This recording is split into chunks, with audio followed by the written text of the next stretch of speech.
Agora esta chamada está sendo gravada. Pode começar. Então vamos orar, né? Meu Deus, meu Pai, Santo Jesus Cristo, meu Pai, glória a Deus, Jesus. Te louvamos, te engrandecemos, né? Nós queremos invocar agora a Tua presença aqui neste lugar, né?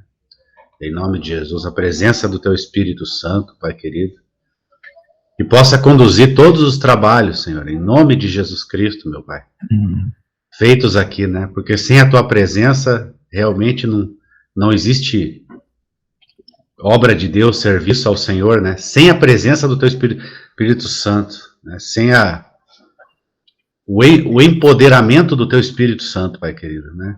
Para fazer a tua obra, o teu serviço santo, né? Em nome de Jesus Cristo. Porque é o Teu Espírito que realmente dá vida, né? Empodera a igreja, Pai querido, em nome de Jesus, né?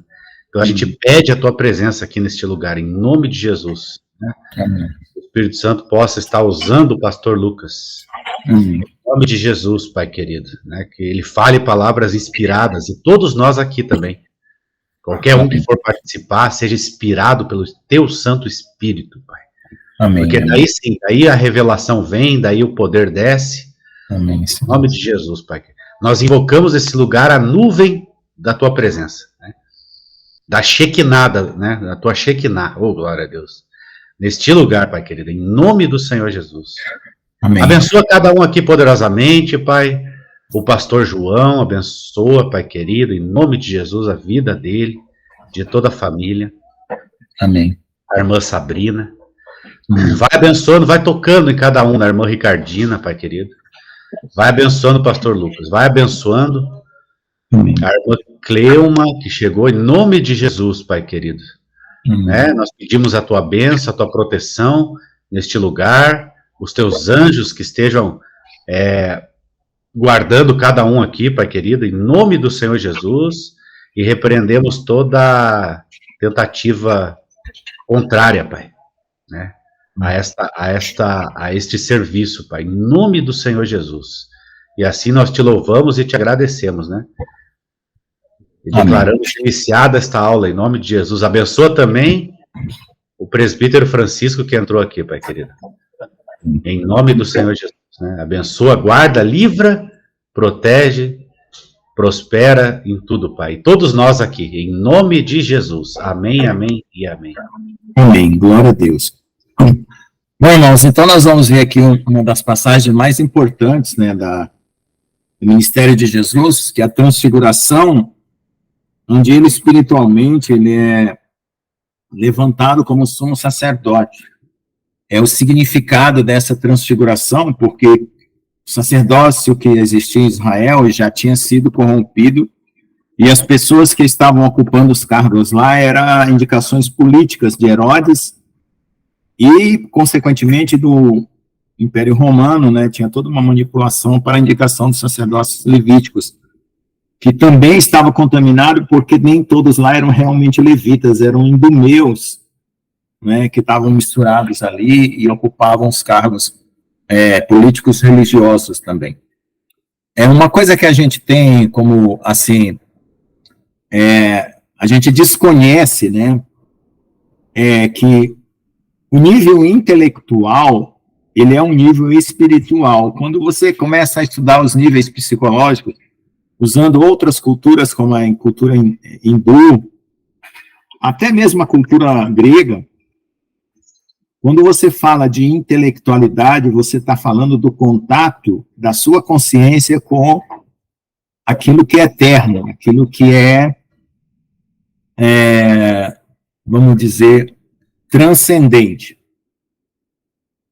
Então, os gregos, eles acreditavam que desenvolver a intelectualidade era desenvolver o nosso lado transcendente e, portanto, por causa disso, nós poderíamos, depois da morte, herdar o mundo, né, espiritual por uma certa ascendência, né? Isso era o que os gregos acreditavam. O problema da cultura grega é que ela tem algumas indicativos realmente da realidade espiritual, e ela foi aproveitada pelo cristianismo, mas ela não sabe determinar, né, porque foi uma cultura revelada por anjos caídos, qual é a situação real, né? Então, existem coisas que são de aparência, né? Que trouxeram para a cultura ocidental um conhecimento que não foi explorado devidamente, né? Aí, quem começa a explorar são os teólogos, né? Usando a revelação de Jesus para explorar aquilo que a cultura grega tinha deixado. Então, o que eu quero dizer com isso? A transfiguração, ela vai ser um estado que Jesus vai apresentar no seu corpo, onde ele se eleva espiritualmente ali naquele momento, a ponto de resplandecer, de mostrar a sua natureza divina, né, e anterior à natureza humana. Tá? Então, veja só, todos nós temos uma trajetória que é essa conquista dessa redenção, né? A redenção é você superar a morte através da ressurreição. Então, nas culturas, existe esse indicativo de que o homem pode transcender, mas sempre é feito daqui para lá, né? O homem fazendo esse esforço, e não Deus o conduzindo, né? Então, quando Jesus revela a sua natureza divina, ele está mostrando ali para todos que estavam ali presentes no momento, que ele vinha do alto, né? Que ele não estava saindo daqui para o alto, ele estava vindo do alto para buscar, né, um povo para ele.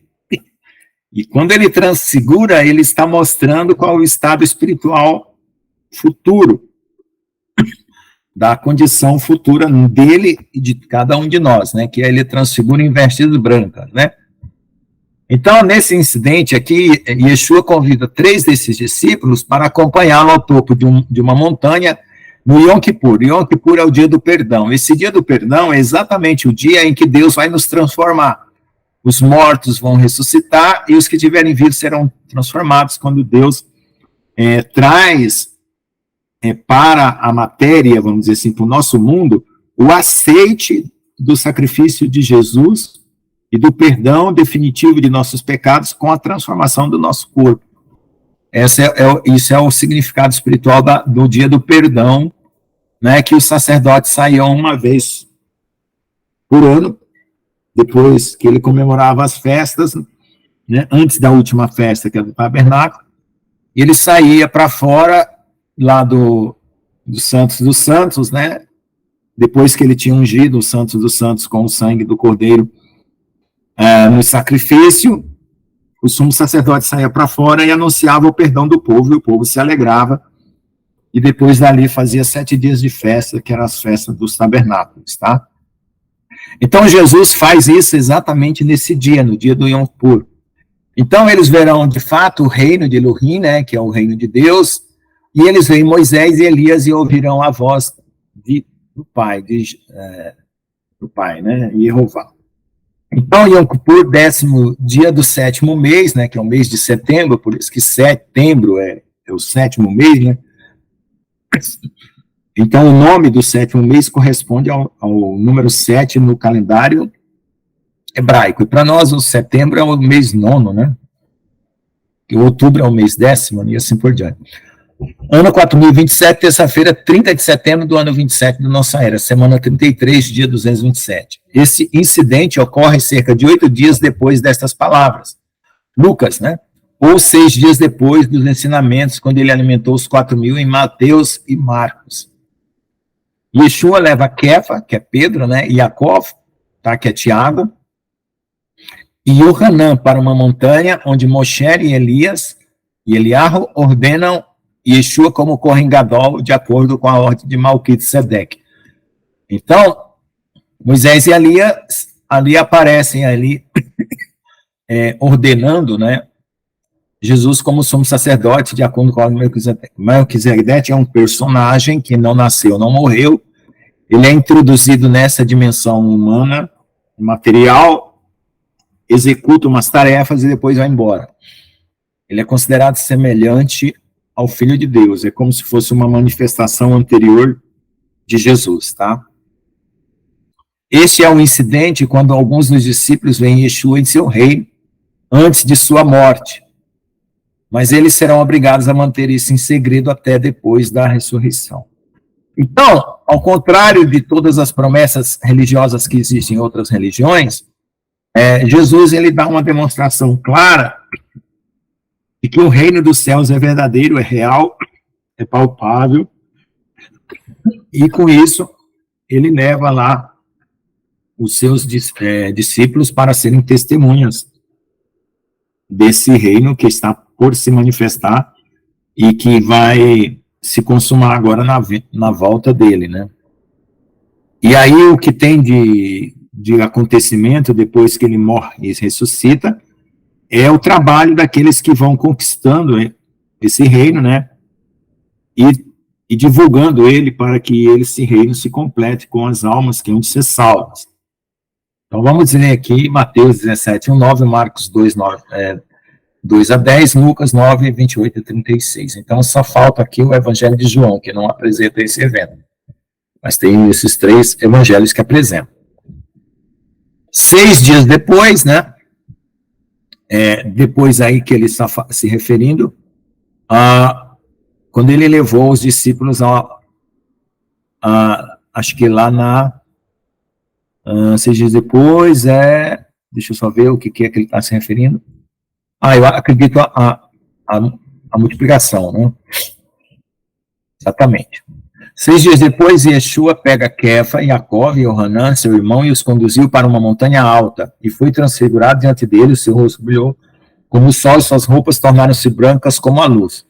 E eis que Moshe e Eliarro apareceram para eles, conversando com ele. Então Kefa disse a Yeshua: Senhor, é bom para estarmos nós aqui. Se você quiser, vamos fazer 3 tabernáculos, né? Por que ele está falando de tabernáculos, 3 tendas, né? Porque exatamente é o que acontecia depois do dia do perdão, era você fazer esses tabernáculos para passar aqueles 7 dias. Aqui, né? Vamos fazer 3 tabernáculos aqui, um para você, um para Moshe e um para Eliarro. Enquanto ele ainda falava, uma nuvem de luz os cobriu, e eis que uma voz da nuvem dizendo: Este é meu filho amado, em quem me comprazo. A ele chamar, né? Ouvi e obedecei. Quando os discípulos ouviram isso, prostraram-se com o rosto no chão e ficaram apavorados. Então Yeshua se aproximou, tocou neles e disse: Levantem, não tenham medo. Levantando seus olhos, eles não viram ninguém além de Yeshua sozinho. Quando eles desceram da montanha, Yeshua lhes ordenou, dizendo: Não conteis a ninguém a visão até que o Filho do Homem ressuscite dos mortos. Tá? 6 dias depois, Yeshua levou Kefa, Jacó e Yohanan e os levou sozinho para uma alta montanha. Ele foi transfigurado diante deles, e suas roupas tornaram-se resplandecentes, muito brancas como a neve, tanto que nenhum esfregão na terra poderia torná-las tão brancas. E Eliarro apareceu a eles com Moshe, que estava conversando com Yeshua. Então Kefa disse a Yeshua: Mestre, é bom para estarmos nós aqui. E vamos fazer 3 tabernáculos, um para você, um para Moshe e outro para Eliarro. Então, certamente, Pedro está pensando em passar 7 dias ali na montanha, comemorando os tabernáculos com eles 3, né? Porque Kefa não sabia que ele estava falando, porque eles estavam com medo. Veio uma nuvem, os cobriu com uma sombra, e dela uma voz disse: Este é meu filho amado, Shema, ouvi, né? E então, quando eles olharam, não viram mais ninguém com eles, mas Yeshua estava sozinho. E ao descerem do monte, ordenou-lhes que não contassem a ninguém o que tinham visto, exceto quando o Filho do Homem ressuscitasse dos mortos. E eles guardaram a palavra entre si, discutindo o que seria aquilo, ressuscitar entre os mortos. Então, nem ressuscitar entre os mortos, eles estavam entendendo o que é que Jesus estava falando, né? Eles só foram entender que Jesus tinha que morrer e ressuscitar. Depois, é claro que o Senhor foi explicando, mas já nos últimos dias do ministério foi que eles, de fato, entenderam. Então, tanto Mateus 17:1 quanto Marcos 9:2 relatam que 6 dias depois, né, grego meta, Yeshua levou 3 de seus discípulos a um alto monte, onde foi transfigurado diante de seus olhos, o seu rosto brilhava como o sol. Lucas 9:28 registra que o mesmo incidente, que é a sua ordenação como sumo sacerdote, segundo a ordem de Melquisedeque, ocorreu como Rosei, 8 dias depois dessas palavras. 6 dias depois, meta, né, é usado na tradução, e Rosei, como. É o 7º dia, enquanto que como não tem atingido o ponto ou número ainda. 8 dias depois é também o 7º dia. Então, quando ele está falando Rosei, né, 6 dias depois, como, quer dizer, quase que 6 dias depois, né? Então, ainda não atingiu o número, né? Como atingindo o ponto ou o número, né? E quando ele usa a palavra meta, né? Ele está se referindo a esse tempo entre o 6º dia, 6 dias depois, 7º, né? Ou 8 dias, né? É uma questão aqui de aproximação da data, né? Em que isso aconteceu, tá? Rosei ocorreu como, né? 8 dias depois dessas palavras. Então, isso está na Almeida Revista Corrigida, 1911. Tá? E ambas as construções gregas registram que o mesmo evento ocorre ao mesmo tempo, usando 2 construções matemáticas gregas paralelas. Isso leva ao Yom Kippur, o dia da expiação. Tá? Então, aqui é só uma questão de ajuste de tradução entre as 2 versões, que é a versão de Mateus e a versão de Marcos, para você estabelecer mais ou menos o tempo em que isso aconteceu, né? Essa transfiguração, junto com o Yom Kippur. A voz do céu, segundo Beit Kill, autenticou Yeshua como profeta que devemos ouvir, Shema, e obedecer. E aqueles que não ouvirem e obedecerem serão diligentemente procurados e devidamente julgados. Deuteronômio 18, 15, 19.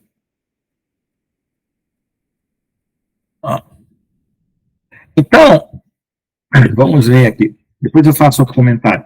Em termos de batalha espiritual, você pode perguntar assim, por que o critério que Deus colocou para ser salvo é você crer em Jesus? Por que o critério de salvação não é outro, né?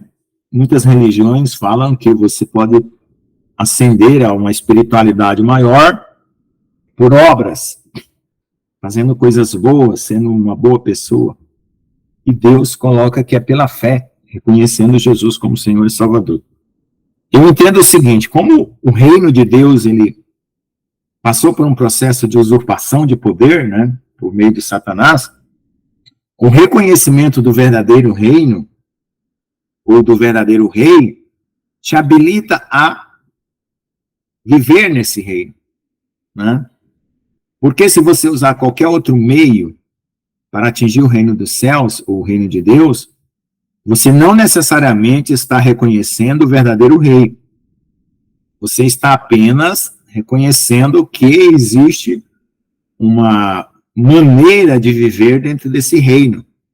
E você está admitindo um comportamento que você está assumindo para se introduzir nesse reino. Mas quando você crê em Jesus, você, além da mudança que isso vai exigir de você, que é quando você recebe o Espírito Santo para mudar a sua natureza, você está reconhecendo quem é Deus, ou quem é o verdadeiro rei, criador dos céus e da terra. Tá? Aconteceu que, cerca de 8 dias após essas palavras, né, quando ele alimentou os 4.000, que Yeshua pegou Kefa, Yohanan e Yaakov e subiu ao monte para orar. Enquanto ele orava, a aparência do seu rosto mudou, o rosto mudou, né? E sua vestimenta ficou branca e brilhante. E eis que 2 homens estavam conversando com ele, que eram Moshe e Eliarro, que apareciam rodeados por uma nuvem de glória. Essa nuvem de glória, como eu já relatei aqui, ela é uma nuvem branca, espessa e brilhante. Tá? Na experiência do raio que desceu em mim naquele dia que Deus prendeu os extraterrestres lá, que estavam me perturbando, eu fiquei envolvido assim. Eu me lembro que todo o meu corpo brilhava, eu fiquei envolvido por essa nuvem de glória por uma fração ali de 2 a 3 segundos, mais ou menos, tá? O tempo que eu falava assim, não deixa a glória de Deus cair no chão, né? E os irmãos estavam na oração, tinham visto. E falou de sua morte, que iria cumprir em Jerusalém. E Kefa e aqueles que estavam com ele, cansados de dormir, mas ficando acordados, eles viram a glória de Yeshua e dos 2 homens que estavam com ele. E aconteceu que Moshe e Eliahu se afastaram dele. Kefa disse a Yeshua: Mestre, é bom para nós estarmos aqui, vamos fazer 3 tabernáculos. Um para você, um para Moshe e um para Eliahu. Sem saber o que ele estava dizendo, né? Está meio assim embriagado, meio com sono, né? Tendo aquela visão. Enquanto ele falava, uma nuvem veio e os cobriu, e eles ficaram com medo quando entraram na nuvem. E uma voz veio da nuvem dizendo: Este é meu filho amado, eu vim obedecê-lo. Então já é a 2ª vez que Deus dá testemunho de Jesus. Lembra lá no batismo, quando ele recebeu o Espírito Santo em forma de pomba? Então essa voz já tinha vindo, e agora, pela 2ª vez, eu acho que é a 3ª vez, porque teve uma outra ocasião, não sei se é depois dessa, que um trovão também fala, dando testemunho de Jesus. E quando a voz cessou, Yeshua foi encontrado sozinho e eles ficaram em silêncio. Naqueles dias não contaram a ninguém o que tinham visto. Amém, irmãos? Então veja só, essa transfiguração de Jesus, né, ela dá um caráter totalmente transcendente, onde ela não deixa Jesus ser apenas um homem, né? Mostra que ele é algo muito mais do que um homem que estava encarnado e vindo de fora para dentro, né? Não como as religiões falam, que a nossa transcendência acontece daqui para fora, né? Então Jesus vem aqui, né? Deus vem até nós. O Evangelho é o Senhor enviando o seu Filho até nós. Amém? Yeshua ratifica o falecido Yohanan ben Zechariah. Então, João Batista, né? Filho de Zacarias, já tinha sido morto e degolado. E responde às profecias enigmáticas dos servos, o Fedor e Eliahu primeiro, né? Que é o Elias que havia de vir, né? Yom Kippur, 10º dia do 7º mês, 4027, terça-feira, 30 de setembro do ano 27 da nossa era, semana 33, dia 227, Marcos 9, 11 a 13, né? Diante dessa data, desse número aqui, 227 dias, com tudo que já aconteceu até agora, é estrondoso, né? Esse ministério, e está abalando todo o céu e toda a terra, né? Marcos 9, de 11 a 13, Mateus 17, 10 a 13. E eles perguntaram a Yeshua, dizendo: por que os sofrim dizem que é necessário que Eliahu venha primeiro? Né? Os saduceus falavam isso, né? Ele respondendo disse: na verdade, Eliahu virá primeiro e restaurará todas as coisas, o que está escrito no Filho do Homem, que ele sofra muito, seja reduzido a nada. Mas eu digo a você que Eliahu já veio, e eles fizeram o que queriam com ele, mas como está escrito sobre ele. Então, tem uns 3 comentários aqui do Michael Ruder, eu já vou ler, para a gente passar aqui. Yeshua explica o cumprimento de Isaías 53, 1 a 10. Deixa eu só dar uma olhada. E a gente esquece.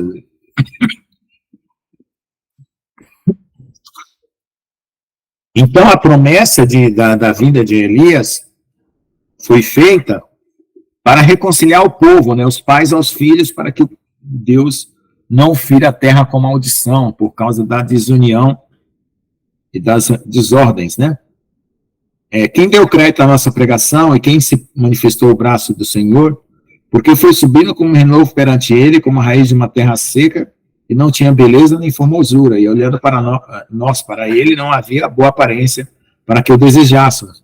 Era desprezado e o mais rejeitado entre os homens, homem de dores, experimentado nos trabalhos, e como um de quem os homens escondiam o rosto. Era desprezado e não fizemos dele caso algum. Verdadeiramente, ele tomou sobre si as nossas enfermidades, e as nossas dores levou sobre si. E nós reputávamos por aflito, ferido de Deus e oprimido. Né? Vou sem minha canetinha aqui para marcar. Ele foi ferido por causa das nossas transgressões e moído por causa das nossas iniquidades. O castigo que nos traz a paz estava sobre ele, e pelas suas pisaduras fomos sarados.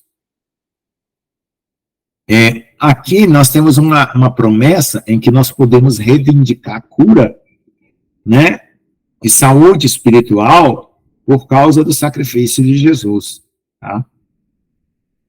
Todos nós andávamos desgarrados como ovelhas, cada um se desviava pelo seu caminho, mas o Senhor fez cair sobre ele a iniquidade de todos nós.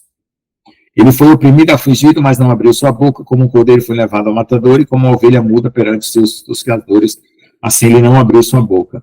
Da opressão e do juízo foi tirado, e quem contará o tempo da sua vida?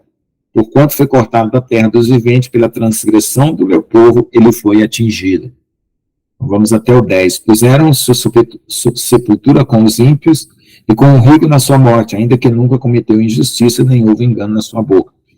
Todavia ao Senhor agradou moê-lo, fazendo enfermar, quando a sua alma puser por expiação do pecado, verá sua posteridade, prolongará seus dias, e o bom prazer do Senhor prosperará na sua mão. Então, isso está escrito em Isaías 53, 10.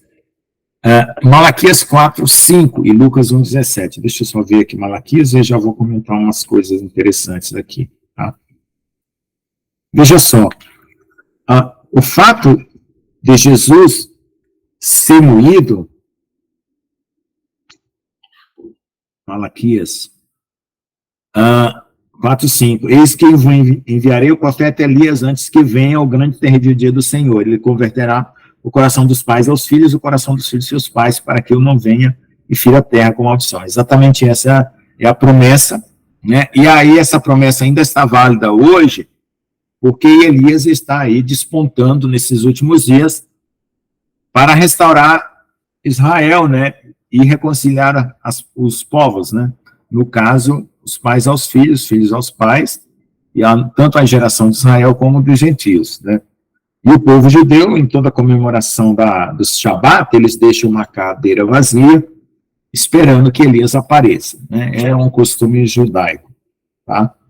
E realmente o Senhor vai cumprir essa promessa enviando Elias, tá? Que são as duas testemunhas de Apocalipse, Elias e Enoque, tá? Mas o pessoal fala que é Moisés, mas já foi declarado que é Elias e Enoque. Eu não vou discutir isso, mas se alguém quiser discordar, fique à vontade. A questão que eu queria falar é o seguinte: o Senhor Deus colocou Jesus numa condição totalmente assim desagradável do nosso ponto de vista, porque ele tinha que sofrer, padecer, ser moído, né? Segundo os especialistas que estudaram o relato da crucificação, o corpo de Jesus ficou tão espancado, tão machucado, que ele inchou, ele ficou tão inchado depois de crucificado na cruz, que os filmes não mostram isso, que ele já não tinha mais uma aparência humana, ele parecia uma massa de carne pregada numa cruz, de tão inchado que ele ficou, né? De tão desfigurado. Aí quando eles espetam com uma lança, aí vaza sangue e água, e aí, sei lá, começa talvez a desinchar ou diminuir aquele volume. Mas ele ficou o rosto inchado, braço inchado, perna inchada, mão inchada, ficou muito desfigurado, né? Então, veja só, o que isso nos fala?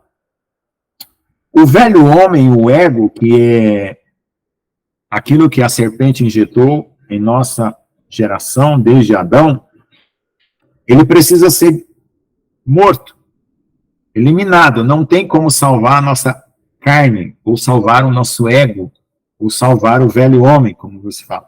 Ele tem que ir para a cruz. Então, quando Jesus morre, ele está fazendo esse trabalho, né, de mortificação do velho homem. A parte que nós temos de mortificação, de automortificação, renunciando a nós mesmos, ela é a menor parte possível, né, daquilo que nos cabe fazer e que nós conseguimos fazer.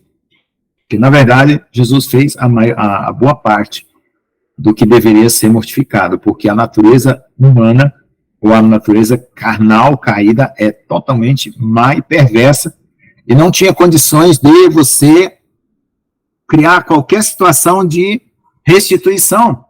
Então, não é aproveitar o homem nas suas qualidades e bondades, né? e melhorar a sociedade. É uma nova criatura mesmo. E a velha criatura precisou ser morta. E essa velha criatura foi morta no corpo de Jesus. O que hoje nós recebemos como tarefa de renúncia de si mesmo é uma pequena parte em relação ao trabalho que o próprio Senhor fez por nós. Por isso que Moisés levantou a serpente lá no deserto, porque era realmente uma natureza de serpente que estava inoculada, né, injetada em nós. E aí o trabalho da cruz é esse. Amém? Alguém quer comentar essa transfiguração e esse comentário aí que eu fiz? Se quiser, vamos passar aqui para o assunto da Yeshua cura uma criança possuída por demônios. Pode comentar que ele levantou a mão. Amém, glória a Deus, né? A questão de Enoque e Elias, ou né, Moisés e Elias, é uma discussão bem acalorada aí, né? Eu acho que é Elias, tá? Eu acho, na minha opinião. Mas que, né, a gente, olha, existe assim fundamentações na Bíblia fortes para os dois lados, né? Agora eu fico imaginando assim, imagina Moisés, né? Que era que os judeus assim adoram ele, vamos falar a verdade, né? Imagina ele pregando Jesus, né? Que eles sempre falam, né? Não, a lei de Moisés, não, porque, né? Jesus Cristo desfez a lei de Moisés, e aí é Moisés para cá, e é Moisés para lá, né? Aí de repente chega Moisés pregando Jesus, quer dizer, é uma coisa extraordinária, né? Agora, a questão da transfiguração, né? É interessante essa questão toda aí, né? Foi no mesmo lugar onde os anjos caídos desceram, né? Exatamente. Aí se transfigura lá, tipo, querendo dar até uma resposta, uma coisa, um mistério de Deus ali, né? Uma coisa assim, bem extraordinária, né? E eu, se eu não me engano, acho que depois desse momento, eu acho que a pregação de Jesus fica até mais forte, fica mais, onde ele diz que né? Onde ele rebate os fariseus, né? Tipo, ele se toma mesmo como Messias, né? Ele tipo assim, se apresenta mesmo como o Messias mesmo, né? Depois dessa transfiguração, né? Fica mais forte, assim, né? A gente vai até ver isso agora, né? Acho que fica mais depois que ele faz isso, né? Mas ali ele mostra a divindade dele, né? E aparece quem? Elias e Moisés. Aparece ali falando com ele, né? E ele mostra a divindade dele ali pros três, né? Tiago, João e Pedro, né? E a gente sabe que foi ali digamos, acho que era a equipe principal dele ali, né? Era tipo né? Digamos assim, de mais contato que ele tinha, né? E isso é tremendo, isso, né? Mas glória a Deus, né, amados? É isso aí. Glória a Deus. Vamos ver aqui, Mateus 17:10, que eu suspendi aqui para fazer esse comentário, que é a repetição do mesmo trecho, tá? Então seus discípulos lhe perguntaram, dizendo, por que os sofrinhos dizem que é necessário que Eliarro venha primeiro? Yeshua respondeu e disse, em verdade, Eliarro primeiro venha e restaure todas as coisas. Isso faltou uma palavra aqui. Mas eu vos digo que Eliarro já veio e eles não o conheceram, mas fizeram como ele queria, com ele o que queriam, né? Mas fizeram com ele o que queriam. Assim também o filho do homem sofrerá na mão deles. Então os discípulos entenderam que ele lhes havia falado sobre o Hanan, aquele que fazia teve lá. Então aqui ele está falando que eles fizeram o que queriam com João Batista, né? Yeshua cura uma criança possuída por demônios. 11º dia, 7º mês, 4027, quarta-feira, 1º de outubro do ano 27 da nossa era. Semana 33, dia 228, Mateus 17, 14, 18, Marcos 9, 14, 27, Lucas 9, 27, 43. Quando chegaram à multidão, logo depois eles descem do monte, tá? Um homem veio a Yeshua e se ajoelhou diante dele, dizendo, Senhor, tem misericórdia de meu filho, que é lunático, e sofre muito, porque muitas vezes cai no fogo, muitas vezes na água, e eu o trouxe aos vossos discípulos, mas eles não puderam curá-lo. E Yeshua respondendo disse, ó geração incrédula e perversa, quanto tempo devo ficar com vocês? Né? Aqui está no singular, mas deve ser no plural aqui. Por quanto tempo devo suportar vocês? Claro, aqui foi só um erro, aqui, né? Porque aqui está singular que está no plural, tem que ser tudo no plural. Traga-me aqui. Yeshua respondendo, repreendeu o demônio que saiu do menino e ele foi imediatamente curado. Ao chegar onde eles estavam, seus discípulos viram uma grande multidão ao redor deles. Ao chegar onde estavam seus discípulos, viu uma grande multidão ao redor deles. E os sofriam discutindo com eles. Imediatamente todas as pessoas, vendo, ficaram assombradas e correndo até ele, os saudaram. Yeshua perguntou aos sofrinhos, o que vocês disputam com eles? E respondendo a um da multidão, disse, mestre, trouxe-te meu filho, que tem um espírito mudo, que o sacode aonde quer que o tome, e ele lhe sacode a espuma, range os dentes e seca. E disse a vossos discípulos que o expulsassem, mas não puderam. Ele, porém, respondeu e disse-lhes, ó geração incrédula, quanto tempo devo ficar com vocês? Por quanto tempo devo suportar vocês? Tragam-o até mim. E eles o trouxeram. E quando o Espírito viu Yeshua, sacudiu violentamente o menino, que caindo no chão, rolou espumando. E Yeshua perguntou ao pai, há quanto tempo isso aconteceu com ele? Ele disse, desde a infância. E muitas vezes o lança no fogo e na água para o matar. Ó, tá vendo? É um ódio, né, que o Espírito tem do garoto, né? Que é matá-lo. Mas se você pode fazer algo, tenha misericórdia de mim e nos ajude. E Yeshua disse-lhe, se você pode acreditar, tudo é possível àquele que crê. Imediatamente o pai do menino gritou e disse, eu creio, ajude a minha incredulidade. E quando Yeshua viu que a multidão estava se aglomerando, e repreendeu o espírito imundo, dizendo, espírito mudo e surdo, eu te ordeno, saia dele, não entre mais nele. Então o espírito, clamando e sacudindo violentamente, saiu, e ele foi deixado como morto, de modo que muitos disseram, ele está morto. Mas Yeshua, tomando pela mão, endireitou-se e o levantou, né? E se levantou. Então veja só, irmãos, que interessante, né? Ele tinha saído lá do pé do Monte Sopé da Cesareia de Filipe, onde ele declarou que as portas do inferno não prevaleceriam contra a igreja. Depois, ali no mesmo Monte Hermon, né, passando aquele evento lá, ele se transfigura, né, no mesmo local onde os anjos caíram. Os filhos dos anjos caídos são os espíritos gigantes que, depois de mortos, viraram esses espíritos imundos que vagam sobre a terra e possuem o corpo das pessoas.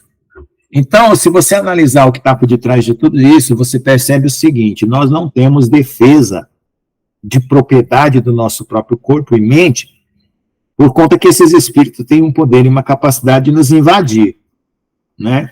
E é por essa razão que as pessoas ficam endemoniadas, né? Talvez por uma fraqueza, por algum problema genético, por alguma porta aberta, as pessoas ficam endemoniadas. E ali parecia uma revanche, né?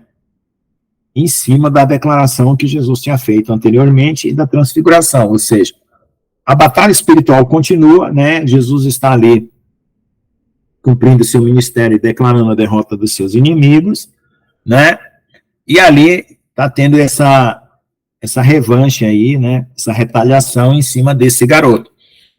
E você sabe naturalmente que esse espírito não ama a pessoa, né? Eles têm consciência própria, eles falam na boca da pessoa, né? Quem nunca viu um endemoniado falar é terrível. Eu acho que a pessoa que faz psicologia, psiquiatria, tinha que ter uma aula prática sobre endemoniamento, porque é brincadeira, você não consegue estabelecer, dizer assim, não, é uma segunda personalidade que instaura nele, sabe, essas teorias psicológicas e psiquiátricas aí não respondem. Principalmente quando você vê que você quer dominar a pessoa joga pessoas como se fosse um pedaço de papel, joga longe. A força é brutal. A força é brutal.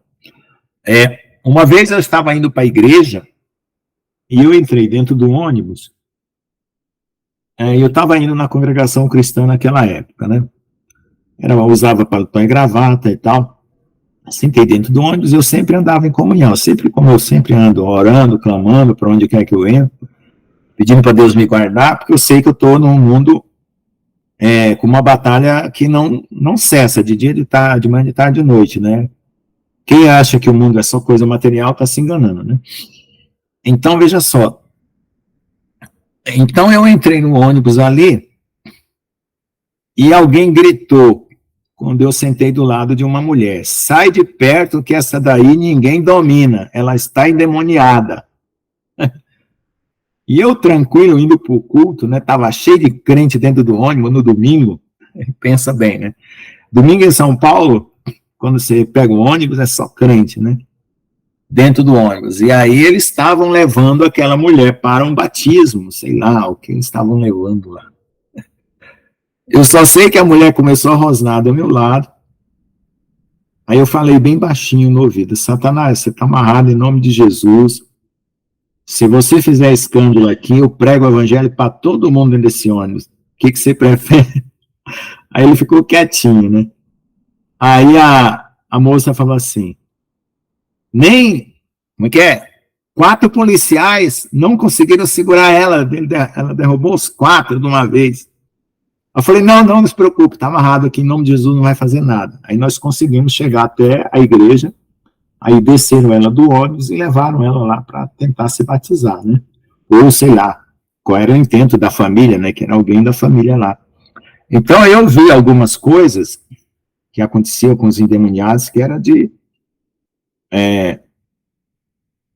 como diz o ditado, né? De deixar você perturbado de ver como que o negócio é fera, né? Não tem teoria psicológica que explique as coisas que acontecem, né? Quando alguém está endemoniado. E a outra coisa que dá para você perceber também desse conteúdo é que ele está falando que você tem que crer para poder ser liberto e crer para poder ordenar um espírito imundo. Como eu falei no começo da aula, a atitude de crer é uma atitude acima da intelectualidade, ou seja, acima de tudo que você pode ter de raciocínio e de emoção. É um toque que você faz com a sua consciência, a transcendência que você acredita estar acima de você, que é Deus. Então, quando você crê, você está tocando na autoridade de Deus para executar algo que tem, vamos dizer assim, um aspecto espiritual. Então, você está tocando os níveis acima da sua natureza terrena. E invocando essa autoridade, que é Deus, sobre a situação, é que você é liberto, né? Então essa é a atitude de crer, de você invocar a Deus numa consciência acima da sua natureza, uma consciência transcendente, uma consciência acima do que você pode pensar ou sentir.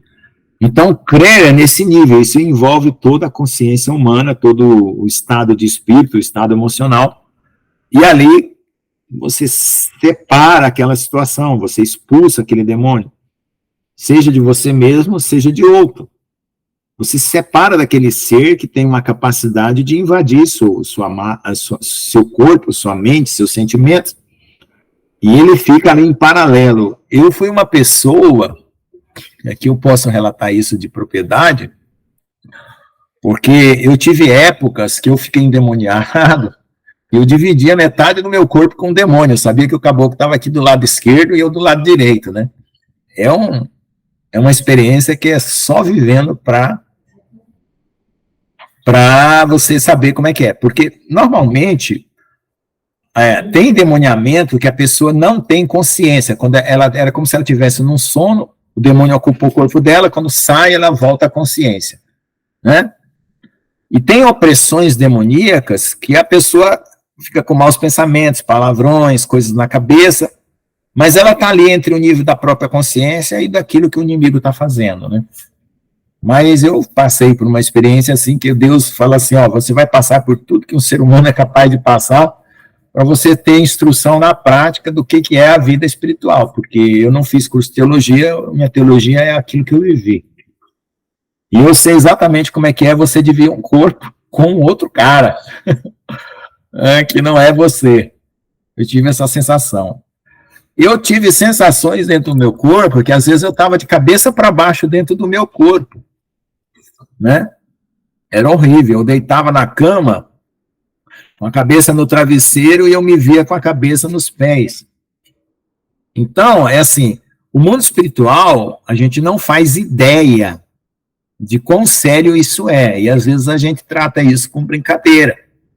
A gente não sabe que Deus está nos salvando de uma terrível situação, que a salvação de Jesus é uma salvação grande, gloriosa, que ninguém podia fazer por nós na terra, ninguém.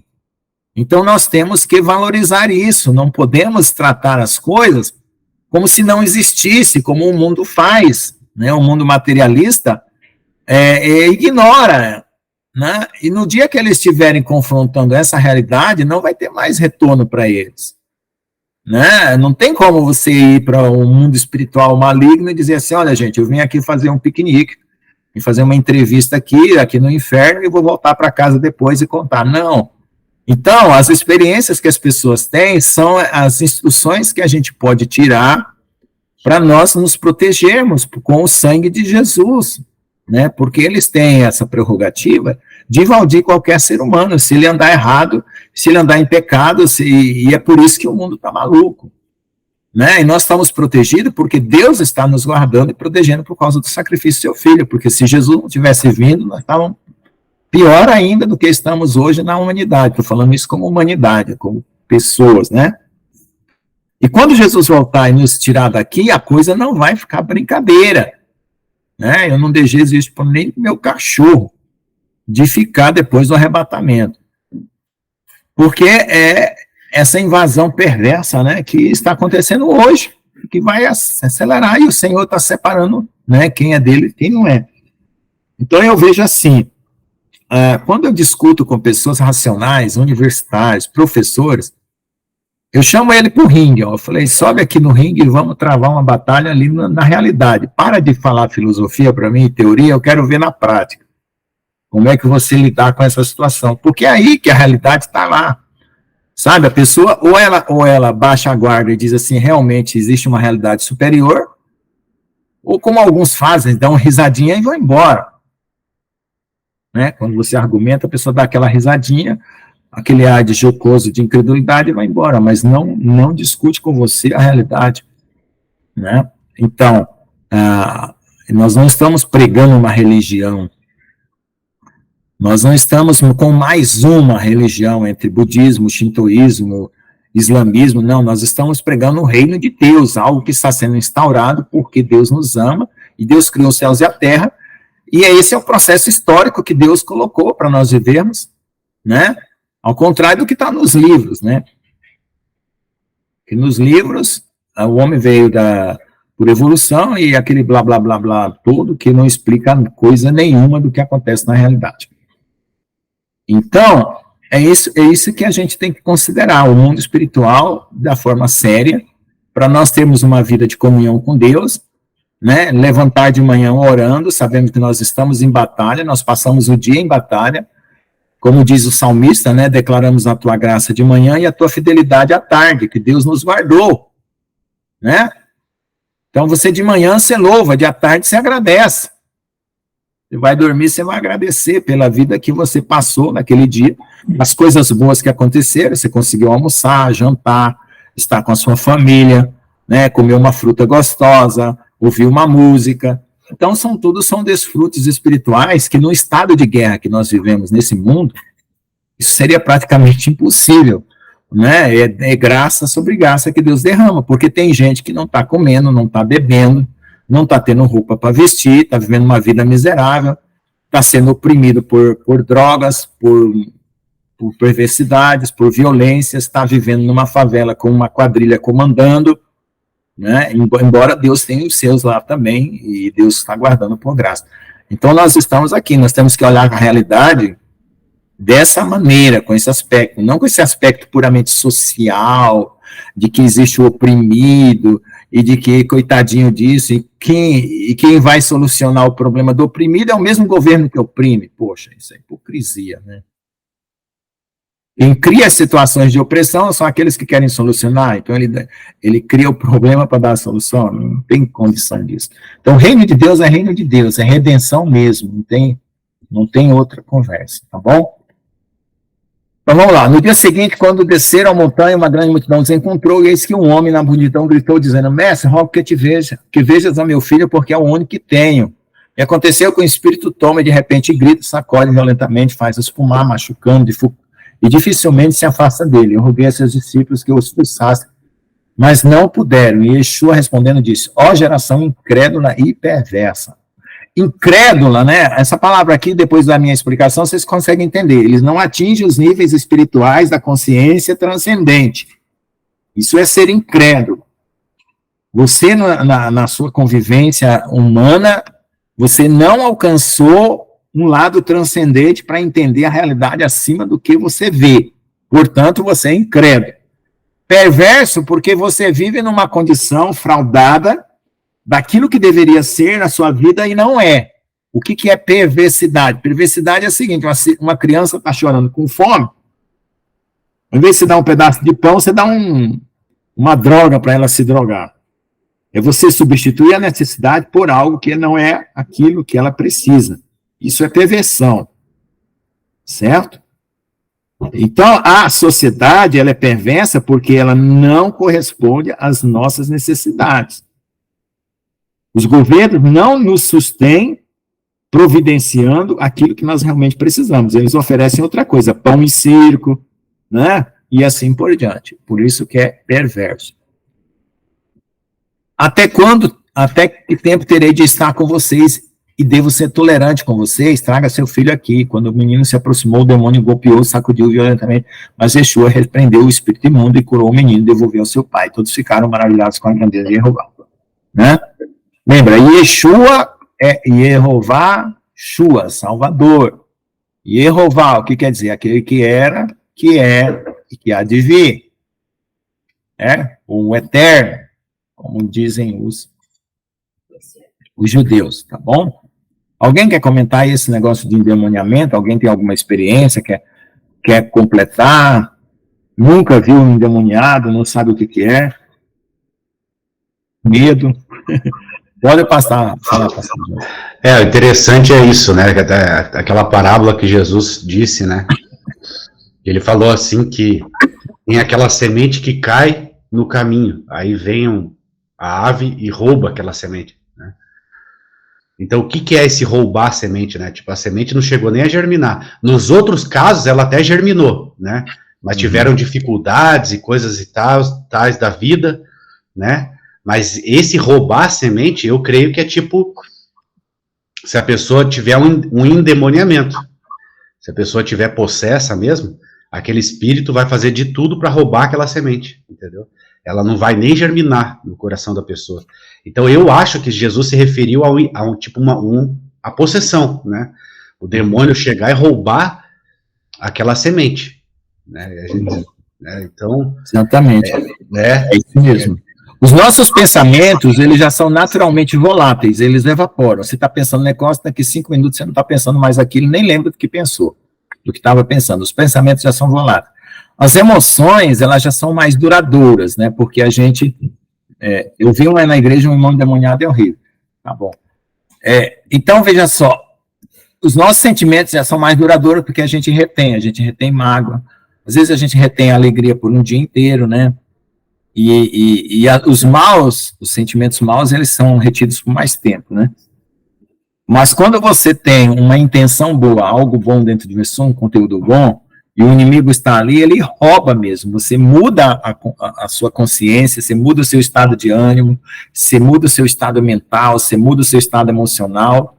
É incrível como é que eles têm essa capacidade de penetrar no nosso hardware, né? E alterar a condição, né?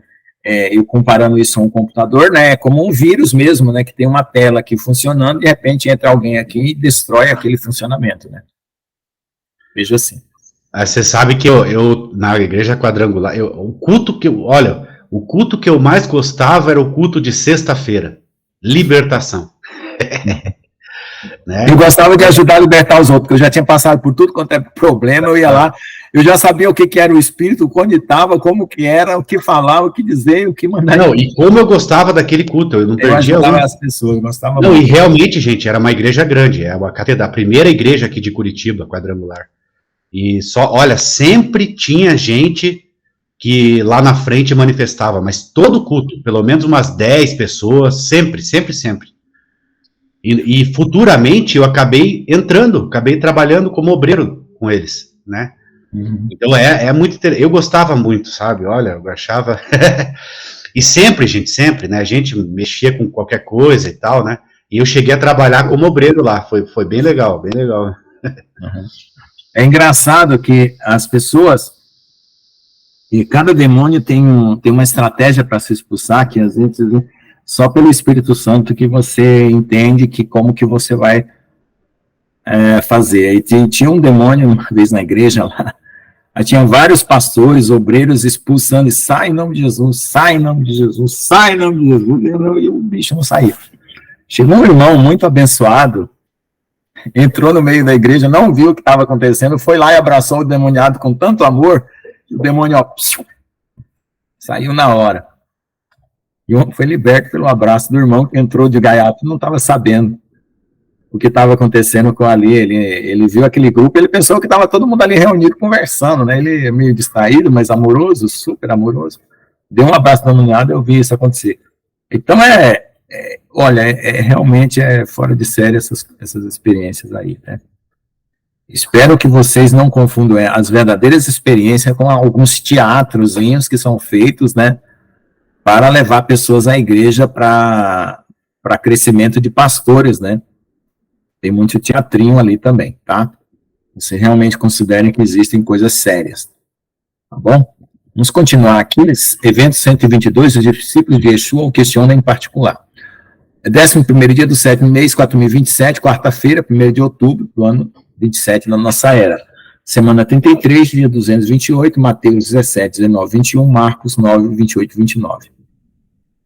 Deixa eu só ver aqui se eu não deixei nada para trás. Tá.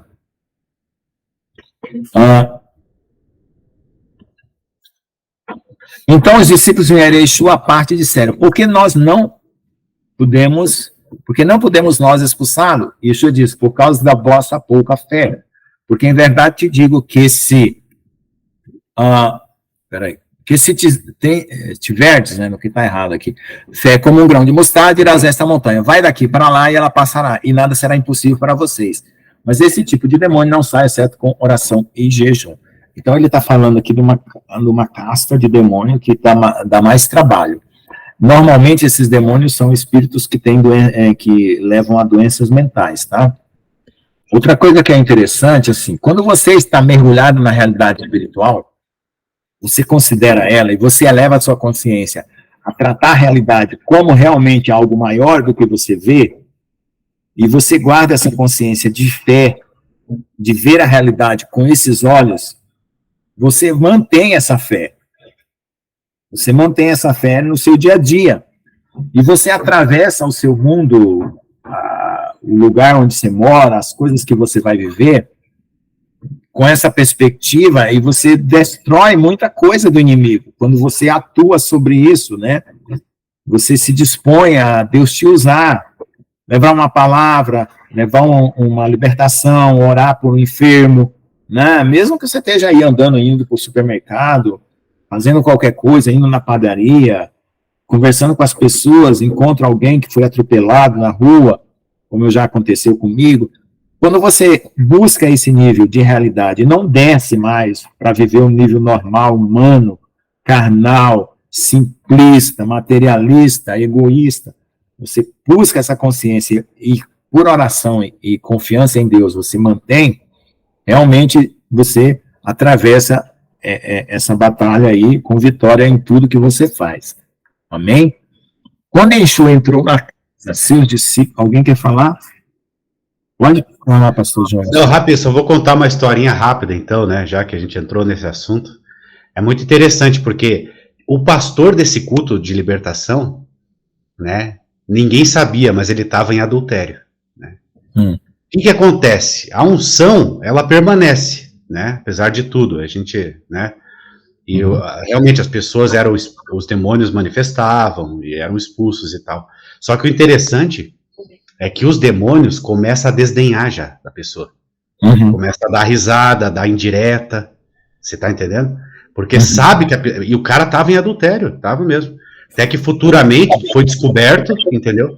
Foi descoberto e o cara saiu, tiraram o cara da igreja, mudou. Olha, esse culto de libertação, pastor Lucas, era complicado, cara. Quanta gente ali, olha, é uma guerra real ali, é uma guerra forte, né? E existe, olha, uma oposição, né, contra o culto, contra os próprios pastores, tudo, etc, né? Aí já mudou uma vez, já mudou outra vez, entendeu? Um monte de coisa assim. Mas o demônio já começa a dar risada, começa a tirar sarro, você tá entendendo? É uma coisa interessante. Eu participei de uma libertação de uma mulher que o demônio ficava apontando para todos os cristãos ali, dizendo, você quer me expulsar? Você briga lá na porta da fábrica quando você sai, você fica discutindo, você fica fazendo isso, ficou apontando o pecado de todo mundo. É complicado, é engraçado, eu nunca tinha visto isso. O pessoal falava para mim que o demônio sabia da sua vida, né, mas eu nunca tinha, eu era novo, né, cristão novo, aí até que eu tive essa experiência vendo um demônio delatando pessoas, né, que estavam tentando expulsá-los. Quando Yeshua entrou na casa, seus discípulos perguntaram à parte, por que não podemos expulsá-lo? Ele disse, essa espécie, nada pode sair a não ser por oração e jejum. Agora Yeshua fala sobre a sua morte e ressurreição. Então são 21:14, eu vou só terminar esse tópico, né? Porque aí já estamos aí quase 1h30, né? Vamos aí para frente. Enquanto eles viajavam para Cafarnaum, ele vai falar sobre a morte e a ressurreição. 11º dia, 7º mês, 4.027, quarta-feira, 1º de outubro do ano 27 da nossa era. Semana 33, dia 228. Mateus 17, 22, 23, Marcos 9, 30, 32, Lucas 9, 43, B até 45. Você veja que sempre quando repete os 3 relatos, o de Lucas tem bastante detalhes, né? Lucas, ele procura ser bem detalhista. O livro de Atos, ele é um livro que tem 94 declarações que foram comprovadas pela arqueologia e pela história. Tá? É um livro histórico mesmo, de primeira categoria. Enquanto eles estavam na Galileia, Yeshua lhes disse, o Filho do Homem será entregue nas mãos dos homens. Eles o matarão, mas no 3º dia ele se levantará novamente, e eles ficaram muito tristes.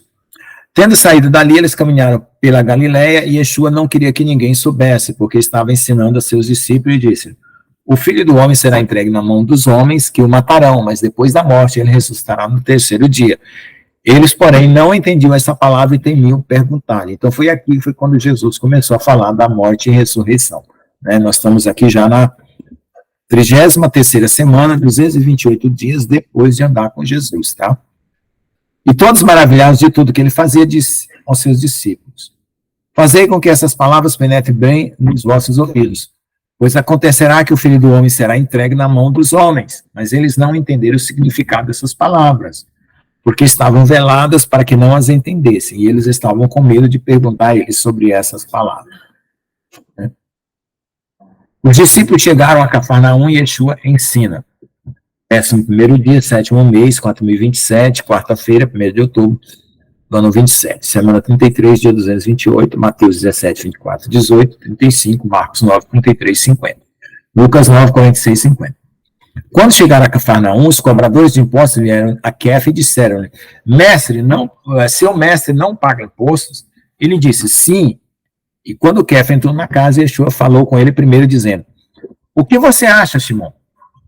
Os reis da terra, de quem eles cobram os tributos ou impostos?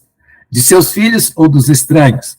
Kefa respondeu, dos estranhos. Né? Yeshua disse a ele, então os filhos são isentos. Mas, para não os ofender, vai ao lago, lança um anzol, o primeiro peixe que tirar, né, que pescar, tiram, e quando abrir a boca dele, achará uma moeda, pegue e dê a ele, por mim e por você. Olha só que interessante aqui, né? Quem são os verdadeiros herdeiros da terra? Os verdadeiros herdeiros da terra. Quem são? Alguém sabe responder? Quem são os verdadeiros herdeiros da terra? São os filhos de Deus. Os reis que hoje estão são os usurpadores. Então, do ponto de vista de Deus, nós é que deveríamos cobrar impostos deles, porque eles que são os estranhos. Mas nós estamos numa situação invertida, né? O reino está usurpado aqui na terra, e nós pagamos impostos, né? Eles perdoam os impostos dos seus filhos e cobram de nós que somos estranhos, né? E nós é que devemos fazer isso, nós devemos perdoar entre nós e cobrar desses estranhos aí. Então, Jesus coloca essa questão bem interessante, né, mas Kefa não entendeu, né? Os reis da terra de quem eles cobram seus impostos, os filhos dos estranhos.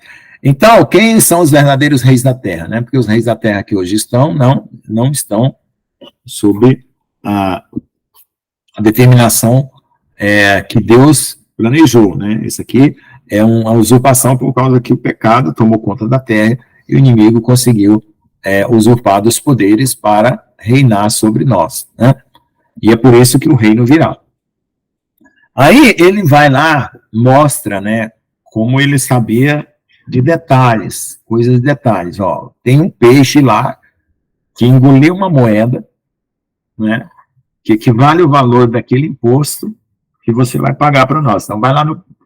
E ainda o pior, o peixe vai passar justo na hora que você lançar lá o anzol, né? E é aquele peixe que vai comer a tua isca e que você vai puxar para fora, que você vai tirar a moeda e vai trazer para cá. Então ele já sabia que o peixe tinha comido a moeda, ele já sabia que Pedro poderia ir lá pescar, e na hora que ele lançasse o anzol, era o peixe, não era outro peixe que ia morder a isca, né? Maravilhoso, né? Glória a Deus. Naquele tempo, os discípulos foram a Yeshua dizendo: quem é maior no reino dos céus? E chamando Yeshua uma criança, ele colocou no meio deles e disse: eu vos digo a verdade, que se vocês não se virarem e se tornarem como crianças, não entrarão no reino dos céus. Portanto, quem se humilha com essa criança é maior do reino dos céus. E quem recebeu uma criança, assim como em meu nome me recebe. E quem quer que faça tropeçar algum desses pequeninos, que crê em mim, melhor seria que tivesse uma pedra de moinho pendurada no pescoço e afundasse nas profundezas do mar. Ai do mundo por causa de pedras de tropeço, porque é necessário que venham pedras de tropeço. Mas ai daquele homem por quem vem a pedra de tropeço. Portanto, se sua mão ou pé fizerem com que você caia, corte-os e jogue-os para longe de você. É melhor você entrar na vida coxo ou mutilado do que ser lançado no fogo eterno com as duas mãos e os dois pés. Ou os dois pés. E se teu olho fizer cair, tira o lança de ti. É melhor que você entrar na vida com apenas um olho do que ter dois olhos para ser lançado no Guehinom, né? Então, novamente, aqui a questão da criança é interessante, porque a criança, ela não tem mais, aliás, ela ainda não tem, né? Porque a criança vai crescer e adquirir e vai perder essa sensibilidade das coisas espirituais e puras, né? As coisas na criança, elas vêm, elas são muito mais diretas em relação ao mundo espiritual, né? As crianças são sensíveis, elas percebem emoções, percebem o ambiente, né? Elas às vezes são atormentadas, não conseguem explicar, né? Além de ter a pureza e não ter maldade e coisas do tipo, né? Então essa questão aqui de arrancar uma parte do corpo, né? Se você quiser fazer isso de forma literal, você tem que estar bem contaminado, né, com a sua perna, com o seu olho, porque vai precisar fazer essa amputação. Mas eu quero dizer assim, como o corpo do pecado, ele estabelece em nós um conjunto de situações, por exemplo, você com uma mente má e com olhos maus, você vai olhar para coisas más. Com um coração mau e uma mão mau, você vai fazer coisas más. Com um coração mau, né, uma mente má, você vai andar para lugares maus. Então você tem pernas, mãos, olho, todos os seus órgãos voltados ao mal.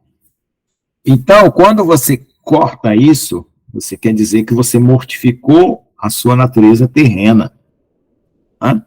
Então, o trabalho que Deus está fazendo em nós, ele está gerando em nós, como eu já falei, Jesus, e essa capa carnal, ela vai ficar por cima, né? E Jesus vem nascendo de dentro para fora. Então, o último estágio que vai sobrar é a transformação do nosso corpo.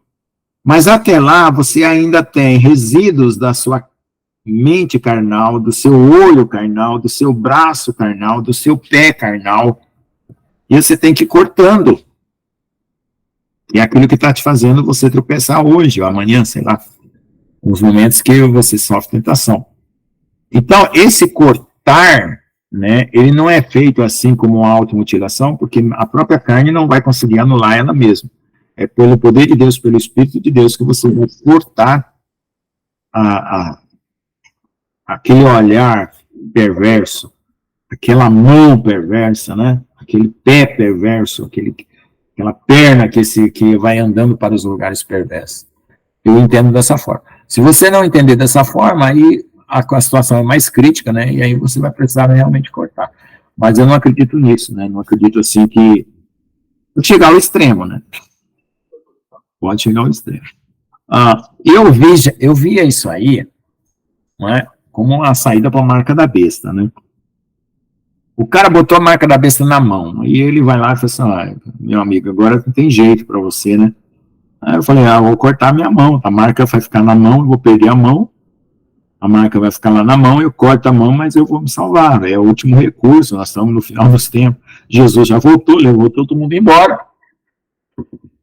e eu estou aqui enfrentando essa maluquice toda aqui, né, por minha culpa, porque eu não me santifiquei, não me coloquei para amar o Senhor acima de todas as coisas, porque o arrebatamento, se você ama o Senhor de todo o seu coração, fique confiante, você vai se arrebatar.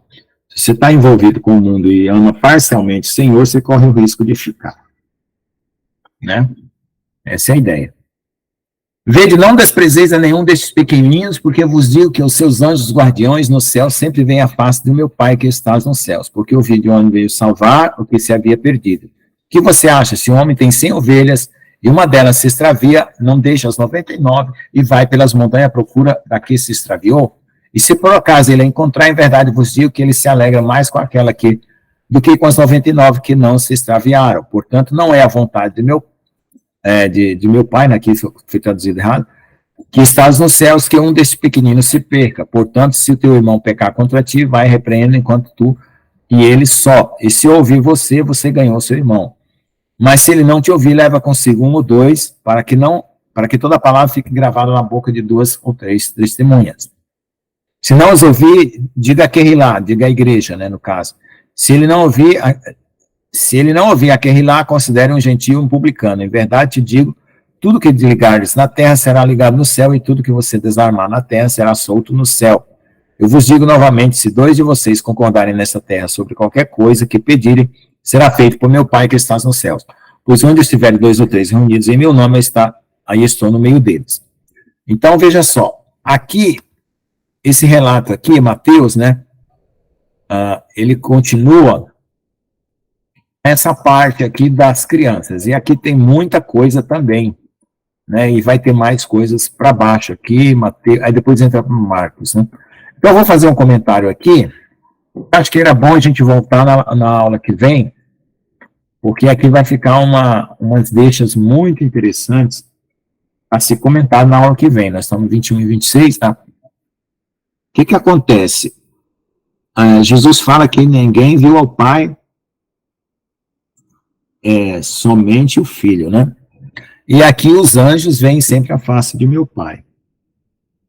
Então, veja só. A questão aqui é o seguinte, quem não viu Deus, né, na categoria humana, ele está falando aqui em categoria de anjos, né, que vem a face do Pai que estás nos céus. Então, a pureza das crianças, ela é tanta, e os anjos delas, né, que isso aqui é pano para manga, isso aqui vai gerar polêmica, porque eu conheço algumas coisas sobre isso, mas tem gente que na igreja comum, no dia a dia da igreja, não ensinam isso, aí as pessoas aprendem de uma outra forma, aí se eu falar de um jeito, vão achar que estou falando heresia, e eu prefiro ter mais tempo para explicar isso aqui depois, tá? Mas eu vou começar a deixar as pimentas aqui preparadas para a aula da terça-feira, e vamos ver depois o que a gente faz. É o seguinte, aqui ele está linkando as crianças com o fato de ter anjos que vêm à face de Deus, e depois ele fala de ovelhas extraviadas, né? E aí, 100 ovelhas, né, estão justas, e uma delas sai do rebanho. Então, isso você pode considerar uma ovelha que está na igreja, né, como normalmente se interpreta isso, e se afastou de Deus. Não necessariamente afastar da igreja é se afastar de Deus. Estou falando daquele que se afastou de Deus para concordar com a parábola, né? E aí o pai vai atrás daquela ovelha que é dele. Você pode também pensar aqui num contexto maior, que nós somos, nós os que estamos nessa terra, já que os anjos das crianças veem a face de Deus, se elas morrerem nessa condição, estão salvas. Então, já que é esse o contexto, nós os que estamos nessa terra peregrinando, nós somos aquelas crianças que saíram de Deus. Então, existem 99% de nós, de nossa comunidade, que está andando nos céus. E esses 99% da nossa comunidade que está aguardando no céu são os anjos. E nós somos a humanidade, a 1% dessa comunidade maior que veio para a terra. E Jesus veio atrás dessas ovelhas perdidas. Tá bom? Então é só para começar aqui o cenário dessa interpretação dessa parábola, tá? Então, ele fala depois, até na parábola do filho pródigo, que tem aqueles justos que não precisam de arrependimento, né? Quais são as pessoas justas que não precisam de arrependimento? Todos pecaram, todos estão destituídos da glória de Deus. Os únicos que não necessitam de arrependimento são os anjos que se mantiveram fiéis e estão no céu, né? E aí depois ele até fala que vai ter mais alegria por um pecador de se arrepender que um justo que não necessita de arrependimento, né? Lá no céu ninguém faz festa porque os anjos são justos, né? Mas quando um pecador aqui na terra se arrepende, Deus faz festa. Aí vão falar assim, não, mas tem o justo na igreja, o cara que é santão, é o santarrão que não peca. E o coitadinho que saiu, desviou da igreja, voltou. E aí todo mundo fez uma festa aqui na igreja, porque ele estava desviado, e aí lá no céu todo mundo fez uma festa também. Essa é a interpretação normal que se dá. Bom, veja só. O fato de você estar na igreja e se considerar justo, você não é necessariamente justo, né?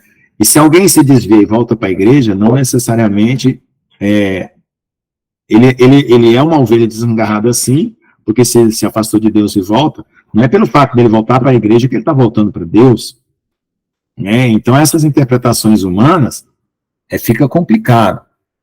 Então eu prefiro ver isso numa dimensão maior. Se alguém não gostar disso, tudo bem, não tem problema nenhum. Aí olha só.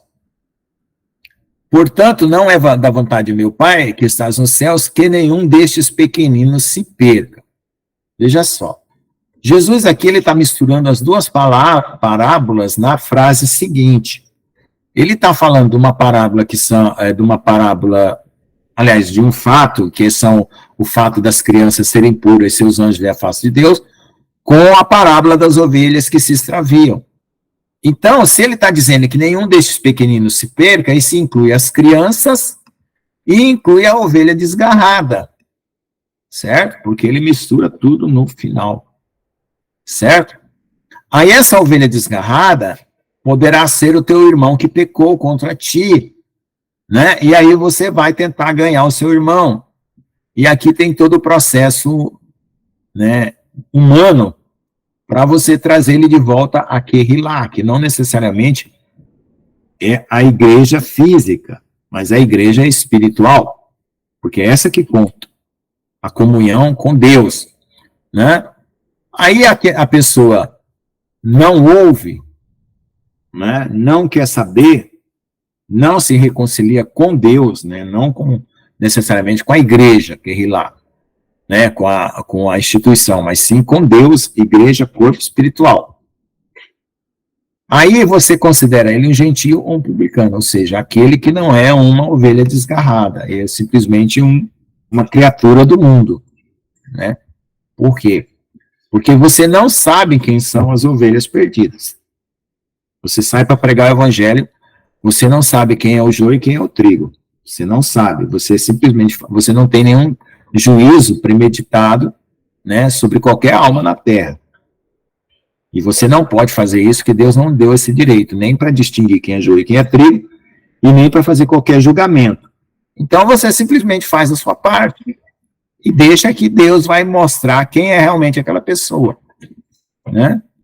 E aí, sendo ela uma pessoa, uma ovelha desmarrada, ela reconciliando, vai ter festa no céu mesmo, literalmente, né? Porque a igreja vai sim ficar feliz, todos os que têm comunhão com Deus vão ficar felizes, mas não é instituição.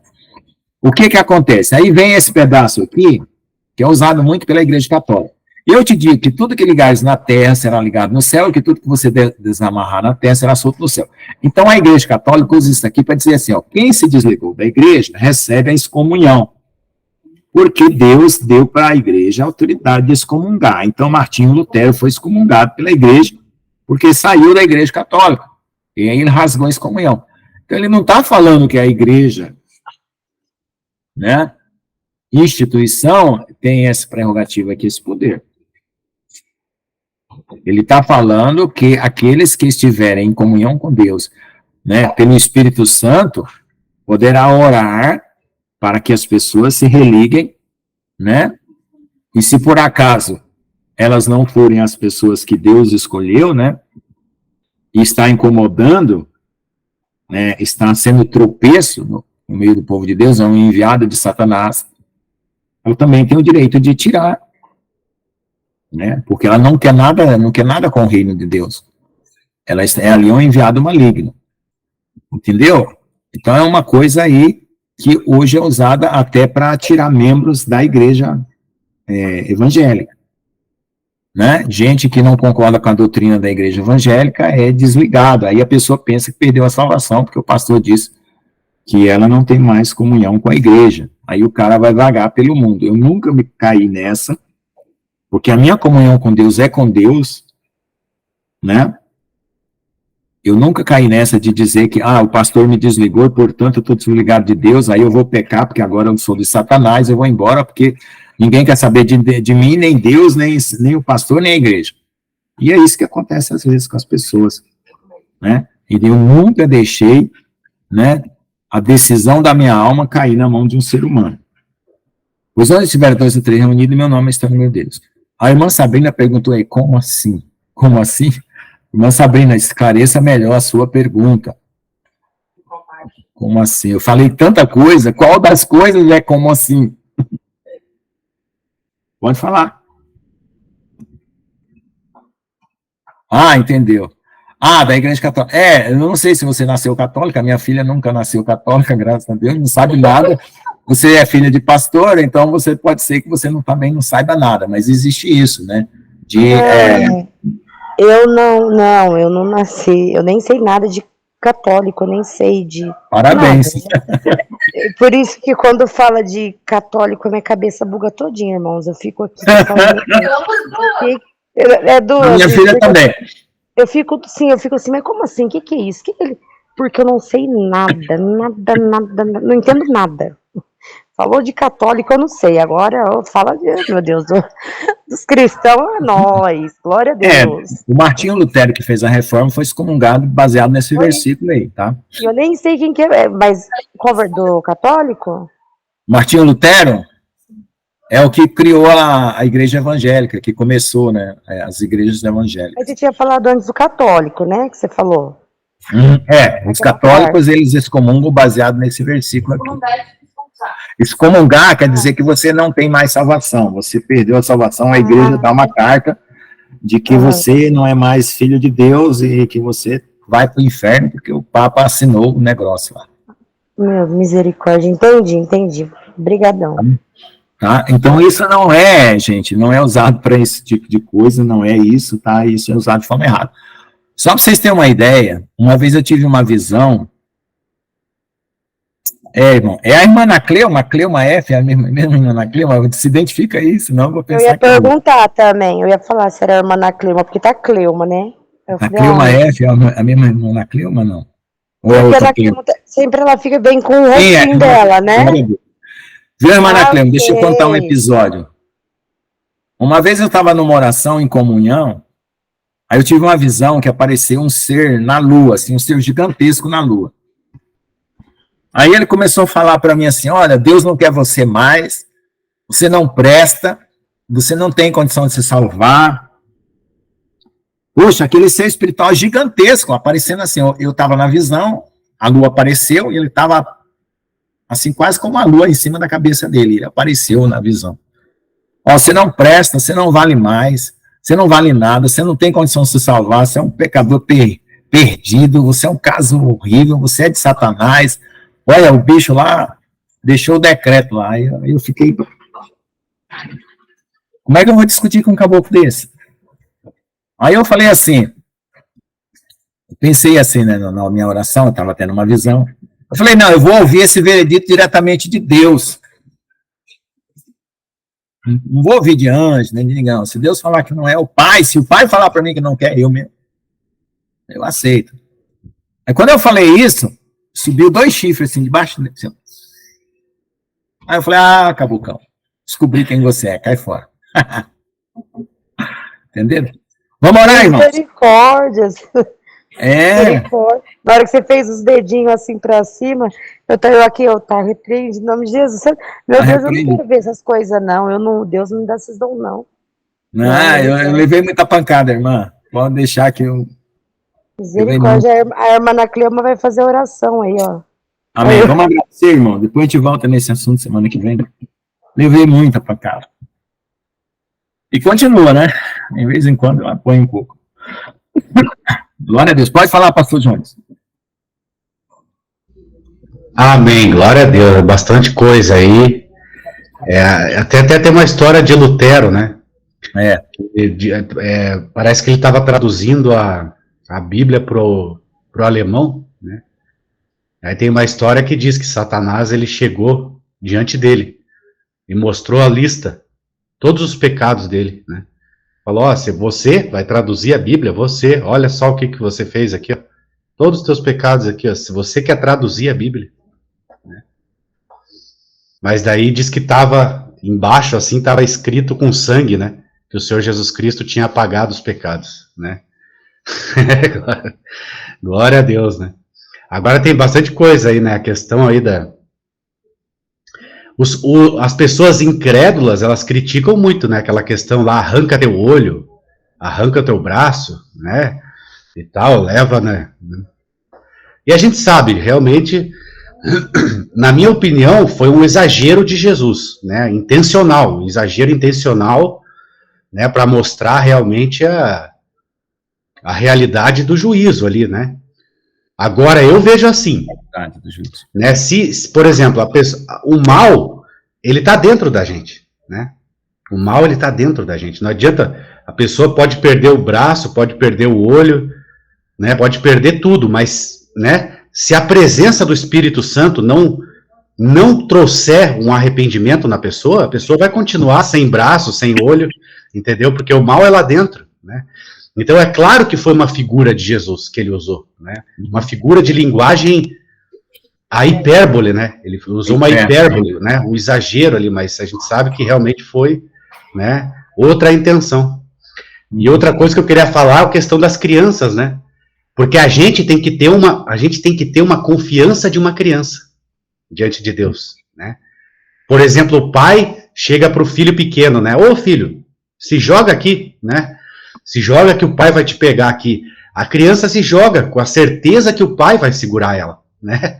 E a certeza que vai... E a criança se joga e o pai segura. Né? Então a gente tem que ter essa confiança de uma criança, né?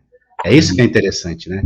A nossa maturidade tem que ser de adulto, mas a confiança em Deus, né? Coisas que, por exemplo, os fariseus já não tinham essa confiança, né?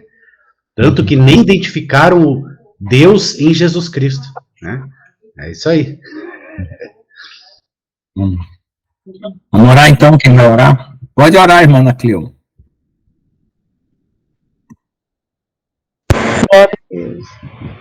Vamos orar, né? Nossas causas, vamos colocar aqui diante do Senhor. Eu peço oração por mim e minha casa, minha filhinha Raquel, na hora que alguém orar, presente a minha filhinha também, eu fico muito grata, viu? Vamos orar. Senhor nosso Deus, nós te agradecemos, Senhor, por tudo que tu tens feito por nós, Senhor. Tu nos amaste primeiro, mesmo quando estava no charco de lodo terrível, Senhor. Tu não olhaste para as nossas misérias, a nossa indignidade, porque não somos dignos desse amor, Senhor, mas pela tua bondade, tu decidiu nos amar. Senhor, tu decidiste, Senhor, enviar teu filho para morrer naquela cruz, para derramar seu sangue puro, carmesim, seu sangue puro, santo, por nós, para nos dar vida, para nos reconciliar novamente a ti, Senhor. Meu Deus, e por esse sacrifício, essa prova de amor que estamos hoje aqui, Senhor, unidos no só propósito, no só corpo, Senhor. Mesmo distante uns dos outros fisicamente, mas em espírito estamos todos aqui, Senhor, unidos no só corpo, no só pensamento. Em nome de Jesus, Senhor, entra com providência nas nossas vidas, perdoa os nossos pecados, nossas imperfeições, tudo aquilo que fizemos que entristeceu, meu Senhor, nos perdoa, porque nós estamos agora na Tua presença, queremos estar puros, limpos, sarados, curados, com as vestes limpas diante da presença do Pai. Ó Santo Deus, volte para nós neste momento. Em nome de Jesus, vem com providência na vida de cada um dos Teus filhos aqui. Ó Deus, muito obrigado por essa oportunidade. Graças a Deus, porque estamos aqui, sem ouvir a palavra e orarmos juntos. Senhor, e batalhar, e guerrearmos juntos com o Senhor conosco, com o Teu Espírito Santo em nós. Dá as forças, Senhor, para vencermos as astutas ciladas do diabo. Senhor, muitas vezes o inimigo prepara ciladas, Senhor, armas, meu Deus, que nós com o olho carnal não vemos, mas existe um Deus, existe o Senhor, o Teu Espírito, para nos mostrar, Senhor, nos direcionar, nos dar estratégia, discernimento, sabedoria, para vencermos, meu Pai, qualquer batalha, porque Tu estás conosco, a Tua vara e o Teu cajado nos consola, a Tua palavra nos consola, a Tua palavra nos direciona, que possamos ter um coração, meu Pai, voltado para Ti, obediente à Tua palavra, Senhor, obediente à Tua voz, só ouvir somente a Tua voz, Senhor. Dá um capacete de fogo aqui para cada um de nós, meu Pai, blinda cada mente, Senhor, a minha mente, a mente dos meus irmãos e irmãs aqui, suas famílias, Senhor, vem blindar, vem proteger dos dados de Satanás, a mente da minha filha, vem proteger, Senhor, contra os dados do maligno, a mente da Rebeca, sobrinha do irmão Lucas, vem proteger, Senhor, dos dados inflamados do maligno. Ó Deus, dá-nos o escudo da fé a cada um de nós, a todos nós, seus jovens, nossos familiares, a nossa casa, nossos filhos, Senhor. Olha, Senhor, os pais também capacita. Meu Deus, nós vivemos os dias difíceis, mas sabemos que Tu és poderoso, Tu és um Deus que tudo pode, meu Pai. Nós, humanamente falando, não podemos nada, mas o Senhor que é o Todo-Poderoso, o grande Eu Sou Shaddai, tudo podes em nós, Senhor, e através de nossas vidas. Vem libertar aqueles que precisam ser libertos hoje, na nossa parentela, dos nossos irmãos da igreja aqui, Senhor, neste momento em oração, meu Pai. Vem transformar, Senhor, vem vivificar, Senhor, vem quebrantar os nossos corações, vem dar um coração puro, Senhor, voltado para Ti, ó Deus, um coração reto, um espírito reto, diante de Ti, Senhor, que possamos realmente viver, Senhor, a Tua palavra, todos os dias de nossa vida, Senhor. Aleluia, Senhor. Glória a Deus. Graças Te damos, Senhor, por essa oportunidade, sim. Porque, Senhor, é ouvindo a Tua palavra que nós adquirimos fé. É ouvindo a Tua palavra que nós aprendemos, Senhor, a nos defender, aleluia, do mundo espiritual, do reino espiritual, das astutas ciladas hostes do mal. Meu Deus, entra com providência, envia teus anjos aqui na minha casa, a casa dos teus irmãos, dos meus irmãos, dos teus filhos aqui, das tuas filhas, Senhor, cuida, Senhor, de nós. Nós cremos no mundo espiritual santo, no reino dos céus, no reino do teu Filho Jesus Cristo. Ouve, ó Pai, o clamor que é dirigido a ti, Senhor. Ouve, Senhor, socorre-nos, ó Santo de Israel, socorre aqui os filhinhos do Senhor, socorre os lares, as famílias aqui, Senhor, apresentados. Vai de encontro, meu Deus, livra, dá, Senhor, a vitória, quebra os grilhões do mal, dissipa as hostes infernal da maldade, as ciladas de diabo, as estratégias, os projetos do inimigo contra a tua igreja, sejam frustrados agora, em nome de Jesus. Derrama unção de fé, Senhor, a cada um de nós, nos nossos lares, nossos filhos. Ó Deus poderoso, derrama unção de cura aqui, Senhor. A Sabrina que está passando por momentos difíceis, tu és a cura, tu és o livramento dela, tu és a proteção, tu és o socorro dela, Senhor. Dá sabedoria e discernimento cada dia. Ó Deus, vai de encontro a ela aqui nesse momento, onde ela está, no seu lar, Senhor. Vem, Senhor, se revelar, Senhor, nesta hora e manifestar o teu poder sobre a vida dela e sobre a sua família. Assim, Senhor, fica conosco. Vem despertar os que dormem no sono da indolência. Vem dissipar todo o mal contra a tua igreja. Ó Deus, dá a vitória, Senhor, nosso Deus. Para a tua honra e tua glória sejam as nossas vidas. Abre os céus em favor dos teus filhos. Abre portas, Senhor, aqui e ali, ó Deus, cada um dos teus filhos, portas, Senhor, portas de bênção, portas de vitória, abre portas de emprego, abre oportunidades, dá vitória, mas principalmente, Senhor, abre, Senhor, a porta do céu, a porta que é Jesus, a porta da paz, da esperança, da salvação, que só se encontra em Ti, ó Deus Todo-Poderoso, através de Jesus Cristo. Ó Deus, quebra as amarras, dissipa, sim, Senhor, todo o mal agora, que as mentes sejam, ó Deus, aquecidas, ó Deus, blindadas, através da tua palavra, do teu Espírito Santo. Eu te agradeço, Senhor, por esse momento da cura, da restauração, da alegria, Senhor, da salvação a todos aqui, Senhor, nas nossas famílias, nossos lares, nossos filhos, Pai. Dá, Senhor, do teu poder, da tua esperança, que essa palavra venha fortalecer o coração, a palavra foi ministrada, venha fortalecer, Senhor, venha edificar, venha renovar, restaurar, Senhor, operar grandiosamente, Pai, para o propósito qual foi enviada, Senhor, que se cumpra, Senhor, a vitória em cada um, Pai, em nome de Jesus Cristo.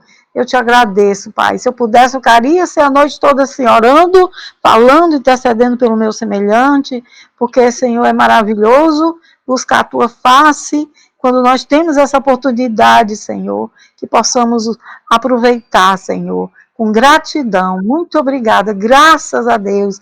Graças te damos, Senhor, por tudo, pelo dia que nós vivemos hoje, desde a manhã até agora, e próximo dia que virá. Seja o teu nome exaltado, seja o teu nome glorificado através de cada um dos nossos irmãos e irmãs aqui, que tudo seja, Senhor, para a glória e louvor, para a glória e honra do vosso nome santo. Amém. Amém. Em nome de Jesus. Amém. Glória a Deus. Amém, amém. Deus abençoe. Glória a Deus. A gravação está ali, velho. Tomamos posse das bênçãos. Amém. Glória a Deus. Tomo posse. Amém. Glória Amém. a Deus. Glória a Deus. Para a gravação, era do recreio, pode comer pipoca à vontade.